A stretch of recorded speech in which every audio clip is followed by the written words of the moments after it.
जब मैं अपने घर में दाखिल हुआ, न किसी ने हालचाल पूछा, न किसी ने वेलकम किया। हाँ, मेरे बाबा ने आगे बढ़कर मुझे गले लगा लिया था। गले में हाथ डालकर बोले, पुत्र, शादी मुबारक हो। जब से तेरे आने की तारीख पता चली है ना, मैं और तेरी माँ तेरे लिए दुल्हन ढूंढ रहे थे, लेकिन तेरे जोड़ की दुल्हन पूरे गांव में हमें नजर ही नहीं आ रही। और तेरे जोड़ की दुल्हन नजर भी आई तो वो तो हमारे ही घर में मौजूद थी। अरे मेरे जिगरी यार की बेटी सुहानी, तू तो जानता है उसे, कितनी प्यारी बच्ची है। बेचारी अनाथ है, बचपन से अब तक मैंने उसे सहारा दिया है, तो अब मैं उसे हमेशा हमेशा अपने पास रखकर उसकी जिम्मेदारी से आजाद हो जाऊंगा। तुझे तो पता है, उसके बाप ने मरने से पहले सुहानी का हाथ मेरे हाथ में दिया था, और तब से सुहानी मेरी ही जिम्मेदारी है।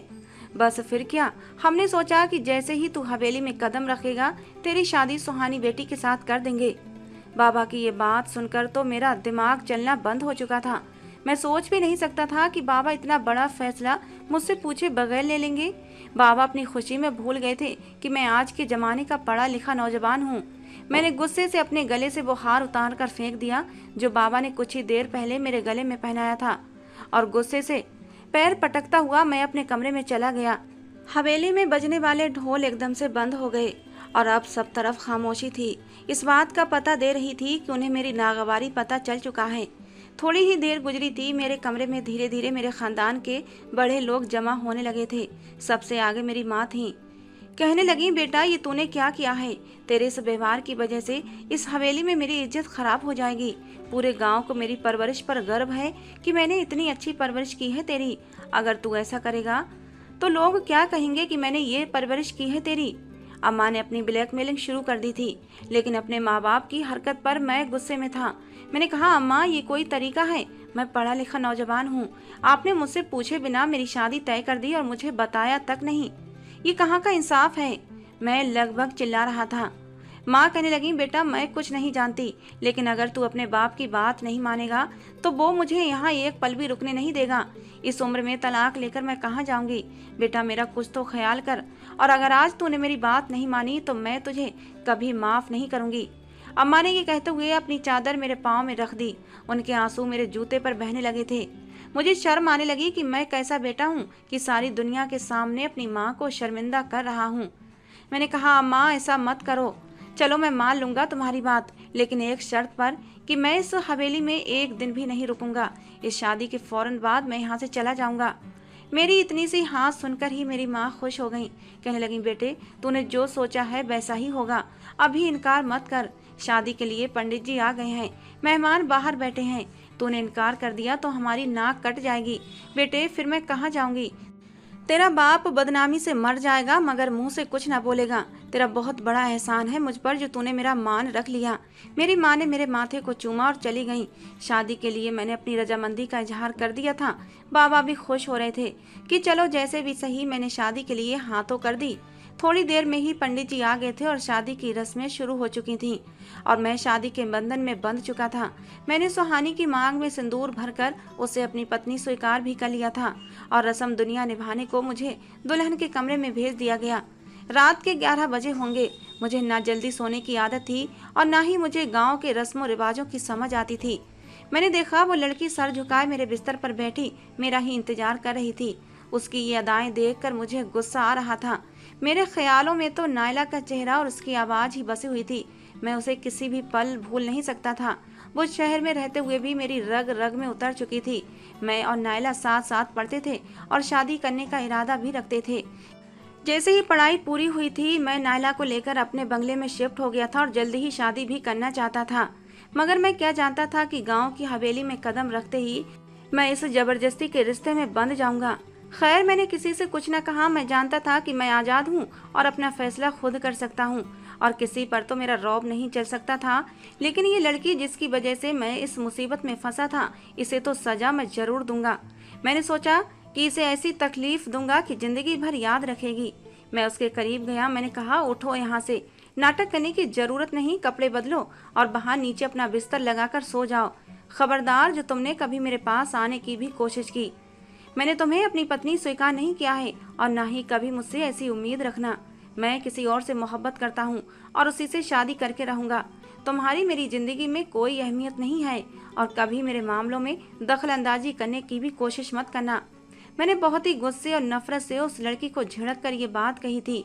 वो मेरी बात पर किसी भी तरह का कोई रिएक्शन नहीं दिया था और चुपचाप उठकर खामोशी से सोफे पर बैठ गई थी। फिर थोड़ी देर बाद उसने अपना बिस्तर लगाया और आराम से सो गई। मुझे उसका आराम से सोना भी बुरा लग रहा था। मैं चाहता था मैं उससे ज्यादा तकलीफ दूं, वो रोए गिड़गिड़ाए मेरी विनती करे। तब मेरे तड़पते से सकते दिल को सुकून आता कि समीर चौधरी से शादी करने की क्या सजा मिलती है। लेकिन वो तो बड़े ही आराम से सो गई थी। वो सो गई थी और मेरी आंखों में नींद कोसों दूर थी। मैं उसे सजा देना चाहता था, लेकिन इतने आराम से सोकर उसने मुझे सजा दी थी। जैसे तैसे मुझे नींद आई थी। सुबह जब मेरी आंख खुली तो सारा कमरा साफ था। उसकी चूड़ियां, कंगन वगैरह उसने बड़े सलीके से रख दिए थे। अपने कपड़े बदलकर एकदम तैयार होकर वो मेरे पास ही बैठी हुई थी, जबकि उसने अपना बिस्तर भी समेट कर रख दिया था, जैसे किसी के कमरे में आ जाने का डर हो और कोई ये न जान जाए कि हमारे बीच क्या चल रहा है। वो बिल्कुल मेरे करीब होकर बैठी थी, ऐसे जैसे कोई नई नवेली दुल्हन अपने नए नवेले दूल्हा के पास लगी शर्माई हुई सी बैठी होती है। मैंने उसकी सूरत देखी तो मैं हैरान रह गया था। काफी खूबसूरत लड़की थी। मैंने इससे पहले उसे कभी देखा ही नहीं था। शादी के समय भी मैंने उसे नजर भरकर नहीं देखा था, क्योंकि उस वक्त मैं बहुत गुस्से में था। मगर एक पल के लिए उसे देखकर अब मैं उसके हुस्न में खोकर रह गया था। लेकिन जल्दी ही दोबारा अपने हवासों में लौट आया था और गुस्से से कहा, तुम क्या समझती हो? तुम अपनी ही नादाओं और अपनी खूबसूरती से मुझे अपना बना लोगी? ऐसा सोचना भी मत। मेरे दिल में सिर्फ और सिर्फ नायला है। मैं उसे कभी भूल नहीं सकता। तुम जो मर्जी कर लो, उस जैसी नहीं हो सकती। मैं उसके दिल पर वार करते हुए बड़े ही गुस्से से बोला था। मेरी बात सुनकर उसकी आंखों में हल्की सी नमी उतर आई थी और जो मेरे दिल को सुकून पहुंचा गई थी। रात उसने मुझे भी बेसुकून करके अपनी रात बड़ी ही सुकून से नींद पूरी की थी। लेकिन अब उसकी आंखों में नमी देखकर मेरे बेकरार दिल को थोड़ा सा सुकून मिला था। मैं उठकर फ्रेश होने चला गया। वापस आया तो वो अब भी बेड पर बैठी हुई थी। शायद मेरे जाने के बाद और भी ज्यादा रोई थी। रोने की वजह से उसकी आंखें गुलाबी हो रही थीं। गुलाबी साड़ी में ही वो कोई गुलाब का फूल लग रही थी, मगर मैं उसे नजरअंदाज कर रहा था। मैंने उसे एक नजर देखा और बिना उसे कुछ कहे दरवाजे से बाहर निकल गया। वो भी मेरे पीछे पीछे नाश्ते की मेज पर आ गई। सब हमें शादी की बधाइयां देने लगे। वो अभी एक दिन की दुल्हन की तरह शर्माई जा रही थी। मैं उसके व्यवहार से जान गया था कि वो सबको ये बताने की कोशिश कर रही है कि हम दोनों के बीच सब कुछ बहुत अच्छा है। मगर मुझे किसी की भी परवाह नहीं थी, बल्कि मैं तो वापस शहर जाने के बारे में सोच रहा था। नायला का फ़ोन भी रात को आया था, लेकिन मैंने उसे शादी के बारे में अभी कुछ नहीं बताया था। वो पहले की तरह ही बात कर रही थी। वो नहीं जानती थी कि मेरी ज़िंदगी में कितना बड़ा बदलाव आ चुका है। मैं रात किस तूफान से गुजर चुका हूँ, मगर अब उससे ज़्यादा देर छुपाना मुमकिन नहीं था। इस सच्चाई को उसे बताना ही पड़ेगा। वो मुझे बार बार शहर बुला रही थी। नाश्ता वगैरह करके और मेहमानों से फ्री हुआ तो मुंह दिखाई की रस्में शुरू हो चुकी थीं। मुंह दिखाई और शादी की सारी रस्मों को पूरा करने में 2-3 दिन लग गए थे। 2-3 दिन बाद जब हंगामे ठंडे हुए तो मैंने शहर जाने के लिए अपना बैग बांधना शुरू कर दिया। अपनी तैयारी पूरी करके अपने बाबा जान को अलविदा कहने चला आया। वो बड़े सुकून से बैठे थे। कहने लगे, कहाँ जा रहे हो बेटा? उन्होंने गहरी नज़र मेरे बैग पर डालते हुए कहा था। मैंने कहा, बाबा जी आपने कहा था कि मैं इस लड़की से शादी कर लूं। शादी तो मैंने कर ली है, मगर अब मेरे यहाँ रहने का कोई मतलब नहीं बनता। मुझे शहर में बहुत सारे काम निपटाने हैं और मुझे जाना होगा, वरना मेरे लिए मुश्किल हो जाएगी। आपको तो पता है बाबा कि 2 दिन बिजनेस पर ध्यान न दूं तो सारा बिजनेस डूबने लगता है। और जो मैंने इतनी मेहनत से अपना बिजनेस खड़ा किया है, मैं इसे डूबने देना नहीं चाहता। बहुत सारी ज़रूरी मीटिंग्स अटेंड करनी है। बाबा कहने लगे, लेकिन बेटा अभी तुम्हारी नई नई शादी हुई है, इतनी जल्दी तुम्हारा जाना ठीक नहीं होगा। तुम अपने मैनेजर से बात करो, उसे सारी मीटिंग्स और बिजनेस के बारे में समझा दो, वो सब कुछ हैंडल कर लेगा। लेकिन तुम अभी कुछ दिन और गांव में ही रुको। लेकिन मैंने कहा, बाबा ऐसा नहीं हो सकता, मेरा बिजनेस है और वहाँ पर मैं सब कुछ वर्कर्स के हवाले नहीं छोड़ सकता। फिर बाबा कहने लगे, लेकिन ऐसा कब तक चलेगा? अब तुम शादीशुदा हो, तुम्हारी पत्नी है, कल को बच्चे भी होंगे, तुम्हारे सर पर अब जिम्मेदारियां डबल हो गई हैं। मैं तो कहता हूँ तुम गांव में ही अपना कुछ काम शुरू कर लो, हमारी ज़मीनों की देखभाल शुरू कर दो, मजदूर लगाकर उनसे काम करवाना शुरू कर दो। हमारे पास भगवान का दिया सब कुछ है, कोई ज़रूरत नहीं है तुम्हें शहर में धक्के खाने की। अब मैं बाबा की इस बात का क्या जवाब देता? बिजनेसमैन बनना मेरा सपना था, जो मैंने बहुत ही मेहनत से पूरा भी किया था। लेकिन बाबा के कभी लेकिन बाबा कभी इस हक में न थे कि मैं शहर जाकर काम करूं और अपना बिजनेस स्टार्ट करूं। लेकिन मेरी जिद को देखते हुए बाबा को मानना पड़ा था और आज मेरी गिनती शहर के बड़े बड़े बिजनेसमैनों में की जाती है। बाबा अब भी अपनी जिद पर अड़े हुए थे कि कोई जरूरत नहीं है शहर जाने की। मैंने कहा, नहीं बाबा, शहर की तो बात ही कुछ और है और वहाँ मेरा बिजनेस जम गया है और वहाँ इस काम में मेरा दिल भी लगता है। जब बाबा को लगा कि मैं अपनी जिद से 1 इंच भी पीछे हटने को तैयार नहीं हूँ, तो बाबा कहने लगे, फिर ऐसा करो, सुहानी को भी अपने साथ लेकर जाओ। लेकिन आज नहीं, कुछ दिनों बाद मैं खुद ही सुहानी बेटी को तुम्हारे शहर वाले बंगले पर छोड़ने आऊंगा और देखूंगा तुम्हारा व्यवहार उसके साथ कैसा है। कुछ दिन मैं तुम्हारे साथ रहूंगा और जब मेरे दिल को सुकून हो जाएगा तभी मैं वापस अपने गांव लौट कर आऊंगा। बाबा ने जो बात कही तो मेरा दिल बुझ सा गया था, क्योंकि मेरे बंगले पर तो नायला भी होती थी और अपने बाबा के सामने शहर जाता और नायला को बंगले से निकलने का कहता तो वो बुरी बात थी और वो उसकी वजह जरूर पूछती। और जब मैं सुहानी को लेकर वहाँ रहने लगता तो नायला तो मुझे छोड़ कर ही चली जाती और मैं नायला को छोड़ना नहीं चाहता था। बाबा की बात पर मैं लाजवाब सा हो गया था। अब चाह कर भी मैं शहर नहीं जा सकता था। मगर अगले ही दिन बाबा को कोई काम पड़ गया। वो किसी काम से दूसरे शहर चले गए। मुझे मौका मिल गया था।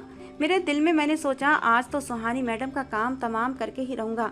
मैंने उससे कभी मोहब्बत से बात नहीं की थी, मगर मैं जानता था कि मैं उसे जरा सी मोहब्बत जताऊंगा तो वो मोम की तरह पिघल जाएगी।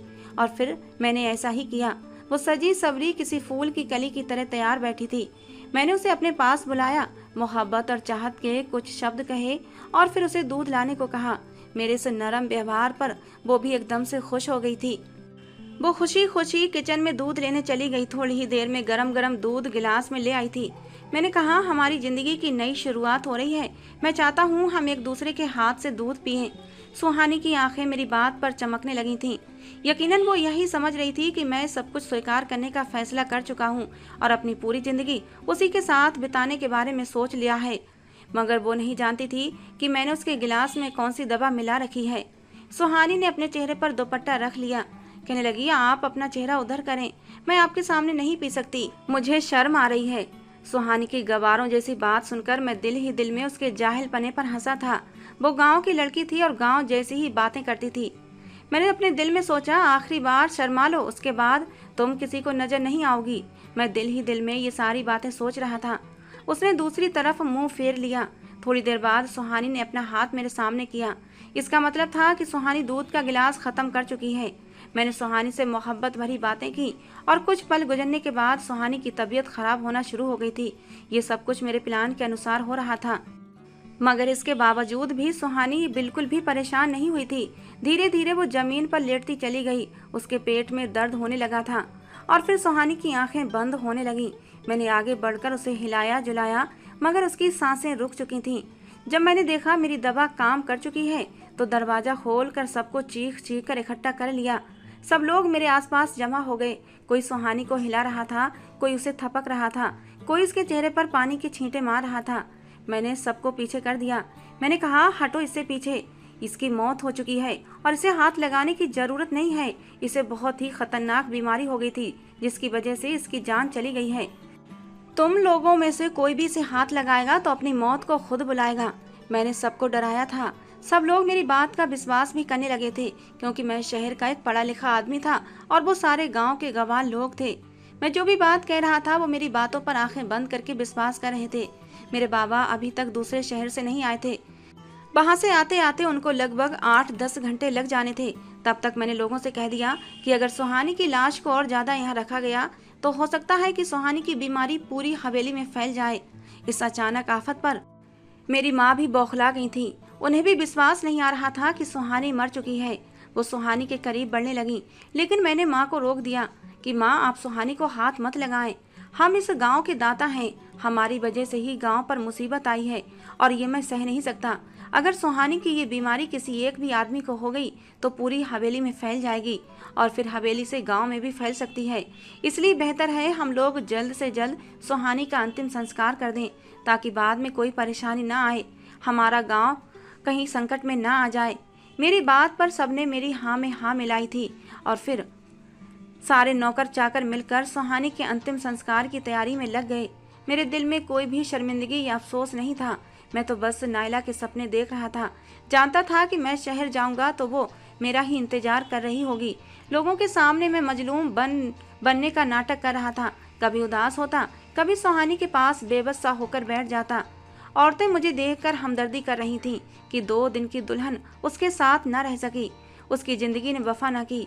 मगर मैं दिल ही दिल में सुकून से था कि सुहानी की मौत के बाद मेरी जिंदगी बहुत आसान हो जाएगी। बाबा ने उसे मेरे ऊपर जबरदस्ती थोप दिया था, मगर मैंने अपनी चालाकी से उससे जान छुटा ली थी और वो उस गवार से जान छुड़ाने में कामयाब भी हो गया था। थोड़ी देर बाद ही सुहानी की अर्थी उठाकर ले जाने का समय हो गया था। पूरी हवेली में जैसे कोहराम सा मच गया था। बाबा के आने से पहले ही मेरे कहने के अनुसार सुहानी का अंतिम संस्कार भी कर दिया गया था। मैं दिल ही दिल में खुश हो रहा था और बाकी सब मेहमानों से फ्री होने के बाद मैं अपनी माँ के पास आकर बैठ गया। मेरी माँ ने भी रो रो कर आंखें सुजा ली थीं, जबकि मेरी बहन तो सुहानी की बहुत ही पक्की सहेली थी और उसे याद कर करके रोए जा रही थी। उन सब में अगर कोई खुश था तो वो मैं था। खैर, सुहानी का अंतिम संस्कार हो गया और मैंने सुख का सांस लिया था। सब मेहमानों से फ्री होने के बाद मैं अपने कमरे में आ गया। कमरे को कुंडी लगाई और सुकून की सांस ली कि भगवान तेरा लाख लाख धन्यवाद कि उस गवार चुड़ैल से मेरी जान छूटी। अब मैं जाकर नायला से शादी करूंगा और उसे बताऊंगा कि मैंने उसके लिए कितनी बड़ी कुर्बानी दी है। अपने हाथों से अपनी पत्नी को ऐसी दवा दे दी कि वो अपनी जिंदगी से हाथ धो बैठी है और खुद अपने हाथों से उसका अंतिम संस्कार किया है। मैं एक शैतानी हंसी हंसने लगा कि तभी हंसते हंसते मेरी नजर अपने बेड पर गई थी। ये देखकर तो मेरे पांव तले से जमीन निकल गई थी, क्योंकि वहां कोई और नहीं बल्कि सफेद कपड़े पहने सुहानी बैठी हुई थी। दिल में सोचने लगा कहीं सुहानी की आत्मा मुझसे बदला लेने तो नहीं आ गई। मैं जल्दी से दरवाजा खोलकर भागने ही वाला था कि सुहानी ने मुझे आवाज दी। कहने लगी, बहुत खुश हो ना मुझे मार कर? चिंता मत करो, मैं सुहानी ही हूँ, उसकी आत्मा नहीं।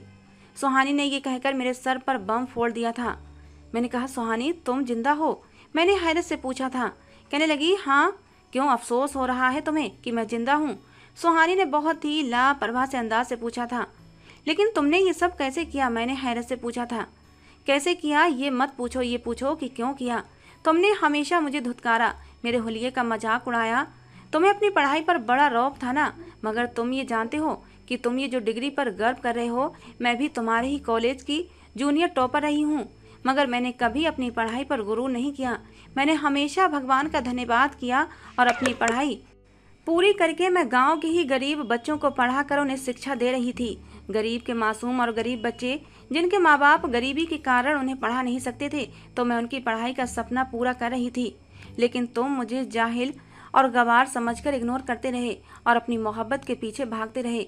तुम्हें शायद नहीं पता होगा, मगर तुम्हारे नायला के बारे में मैं सब कुछ जानती थी, लेकिन तुम्हारे और मुझ में बहुत अंतर है।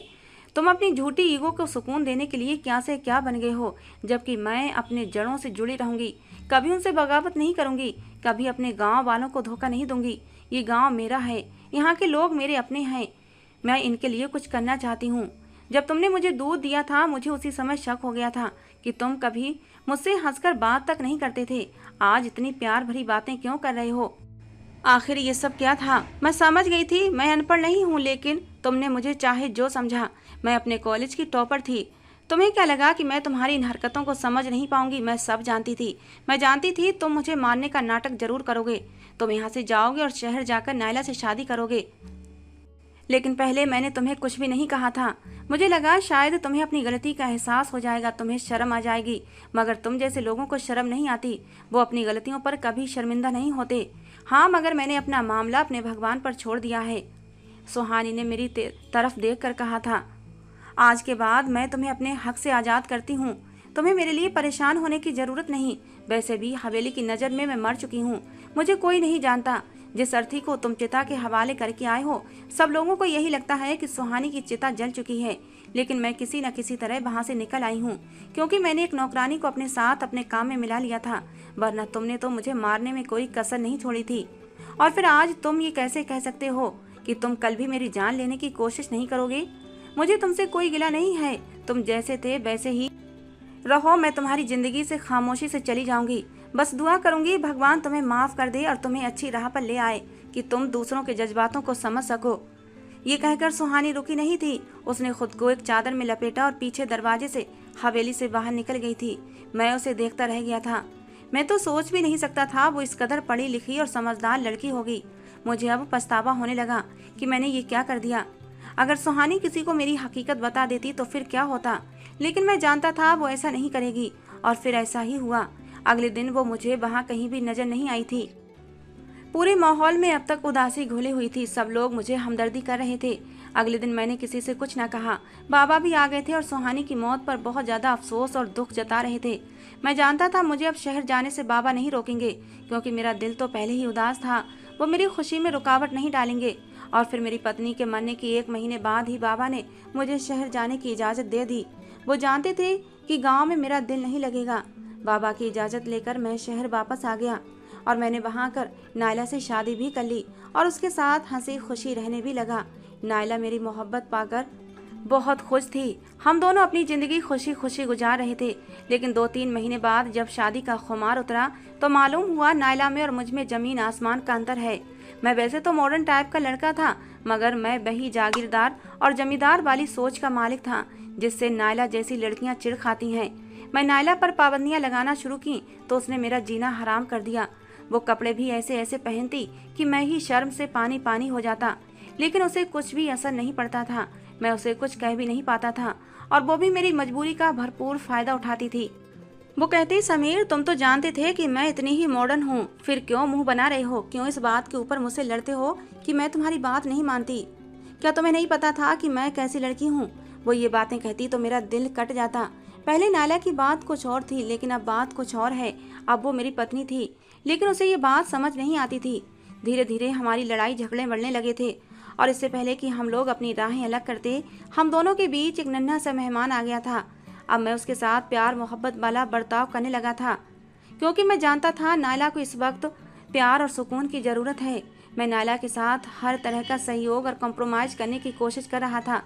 बच्चे की पैदाइश के बाद नायला का व्यवहार मुझसे फिर बदल गया था। वो फिर से अपनी पुरानी डगर पर लौट आई थी। मैं उसे किसी भी बात के लिए मना करता तो वो मुझसे लड़ जाती, मेरे साथ बदतमीजियां भी करती। अब मुझे इस बात का भी डर था कि कहीं नायला हमारी बेटी को भी अपने जैसा ही ना बना दे। मैं नहीं चाहता था मेरी बेटी नायला जैसी बने। अब मुझे अंदाजा हो रहा था कि गांव की औरतें और वहां के रस्म रिवाज हम मर्दों के लिए कितने जरूरी होते हैं। नायला मेरी जरा भी इज्जत न करती थी। और फिर एक दिन मेरी जिंदगी में वो हादसा हुआ जिसने सब कुछ बदल कर रख दिया। हमारी एनिवर्सरी का दिन था। नायला ने उस दिन मुझे बड़े ही प्यार से केक बनाकर खिलाया था। मैंने केक खाया तो मेरी तबीयत अचानक से खराब हो गई। काफी देर के बाद जाकर मुझे एहसास हुआ कि मैंने कुछ गलत खा लिया है। जैसे तैसे हिम्मत करके खुद ही हॉस्पिटल गया था, मगर हॉस्पिटल जाते जाते मुझे कुछ होश नहीं रहा था, क्योंकि मैं जहर खा चुका था। और जाहिर है ये जहरीला खाना देने वाला कोई और नहीं बल्कि मेरी अपनी पत्नी नायला थी। मैं सोच भी नहीं सकता था कि नायला इस कदर बेरहम और धोखेबाज निकलेगी। मैं बच तो गया था, मगर उसके बाद हमारा रिश्ता बच न सका। नायला ने मेरी जायदाद पर कब्जा करने के लिए मुझे जहर दिया था, और जैसे मैंने कभी सुहानी को दिया था। मुझे अब सुहानी की रह रहकर याद आती थी। काफी समय मैं उसे ढूंढता भी रहा, लेकिन वो मुझे नहीं मिली। नायला मुझसे तलाक लेकर अपनी राहें अलग कर चुकी थी। वो हमारी बच्ची को भी अपनी साथ ले गई, ये कहकर कि मैं अपनी बच्ची की जिंदगी तुम जैसे घटिया सोच रखने वाले इंसान के साथ खराब नहीं करूंगी। मेरी रोक टोक करने की आदत को वो मेरी घटिया सोच कहती थी। अब मैं अपनी जिंदगी तन्हा अकेला गुजार रहा था। सुहानी की याद अब बहुत ज्यादा सताती थी। मेरी जिंदगी से सुहानी को गए 5 साल का समय गुजर चुका था, और इन 5 सालों में एक रात भी ऐसी न थी जब मैंने सुहानी को याद न किया हो, और ना ही एक दिन ऐसा था जो बिना सुहानी को याद किए हुए गुजरा हो। मैं रोज भगवान से रो रो कर दुआएं करता कि सुहानी मुझे मिल जाए, और फिर भगवान ने मेरी सुन ली। मेरे दोस्त के पापा दिमागी मरीज थे। अपने दोस्त के साथ ही मैं उसके पापा को लेकर मेंटल हॉस्पिटल गया था, और सुहानी मुझे वहीं मिली थी। वो वहाँ एक डॉक्टर थी। मैं उससे मिलकर बहुत रोया था, उससे माफ़ी भी मांगी थी। मैंने कहा, सुहानी मुझे माफ़ कर दो, मुझे बस से एक मौका दे दो। सुहानी कहने लगी, अगर तुमने मुझे दोबारा तंग किया या बात करने की कोशिश की तो मैं यहाँ से भी चली जाऊंगी। मैं अभी जानता हूँ कि सुहानी कहाँ है, वो मेरी पत्नी है, मगर उस पर मेरा हक नहीं रहा। मैं किसको किस मुंह से कहूँ कि मैंने सुहानी को अपने ही हाथों जहर दिया था। घर वालों की मदद भी नहीं ले सकता। तन्हाई और अकेलेपन से धीरे धीरे मैं डिप्रेशन में आने लगता था। मेरा पूरा बिजनेस धीरे धीरे डूबता चला गया। मेरे बाबा मुझे फ़ोन करते तो मैं कह देता सब कुछ ठीक है, हालांकि कुछ भी ठीक नहीं था। मुझे ऐसा लगने लगा था जैसे मैं पागल हो जाऊंगा, और सच में ही मैं पागल ही हो गया था। मैं रातों को उठकर चीखने लगता था, कभी बर्तन फेंकने लगता। मेरे सर में दर्द की तेज लहरें उठने लगती थीं। जब मैं ऑफिस नहीं गया तो मेरा एक दोस्त मुझसे मिलने चला आया। मेरी हालत देखकर वो हैरान रह गया था। मेरी हालत को देखते हुए वो मुझे मेंटल हॉस्पिटल ले गया, और वो मेंटल हॉस्पिटल कोई और नहीं बल्कि वही था जहाँ सुहानी डॉक्टर थी। मेरा इलाज शुरू हो चुका था। मेरी हालत को देखकर सुहानी भी पिघल गई थी। मैंने उसके हाथ थाम लिए। मैंने कहा, सुहानी मुझे माफ कर दो। मुझे इस बात का एहसास है कि मैं तुम्हारे बिना नहीं रह सकता। तुम्हें छोड़कर मैंने गलती की थी और शायद इसी बात की सजा भगवान ने मुझे दे दी है, लेकिन प्लीज अब मेरी जिंदगी में वापस लौट आओ। सुहानी दिल की बहुत ही अच्छी लड़की थी। उसने मुझे दिल से माफ कर दिया। मैं सुहानी को लेकर गांव चला आया और मैंने सारी सच्चाई अपने घर वालों को बता दी। मेरी बात सुनकर मेरे बाबा ने एक जोरदार थप्पड़ मेरे मुंह पर मारा था, और उस थप्पड़ का मुझे कोई अफसोस नहीं था, क्योंकि मेरी सजा तो बहुत बड़ी होनी चाहिए थी। गांव वाले भी मेरी हरकत से नाराज थे। मैंने और सुहानी ने मिलकर गांव में रहने का ही फैसला किया। मैंने गांव में एक अस्पताल बनवाया, एक स्कूल भी बनवाया, जिसे मैं और सुहानी दोनों मिलकर चलाते हैं। गांव के गरीबों को मुफ्त इलाज देते हैं, गरीब बच्चों को मुफ्त में शिक्षा भी देते हैं। धीरे धीरे गांव के लोगों के दिल भी मेरी तरफ से साफ हो गए थे, और सुहानी जैसी पत्नी पाकर तो मैं धन्य हो गया था। भगवान ने मेरी किस्मत में एक नायाब हीरा लिखा था, जिसे मैं अपनी गलती से खो चुका था, लेकिन भगवान ने मुझे एक मौका और दिया था, और मैं इस मौके को गंवाना नहीं चाहता था। आज मैं अपनी पत्नी की दिलो जान से इज्जत करता हूँ और उससे प्यार भी बहुत करता हूँ। दोस्तों, आज की हमारी कहानी कैसी लगी जरूर बताना। पसंद आई हो तो प्लीज लाइक करना। रोज एक नई कहानी सुनने के लिए हमारे चैनल को भी सब्सक्राइब करना। कहानी को पूरा अंत तक सुनने के लिए आप लोगों का बहुत बहुत धन्यवाद। दोस्तों, मिलते हैं अगली किसी नई कहानी के साथ।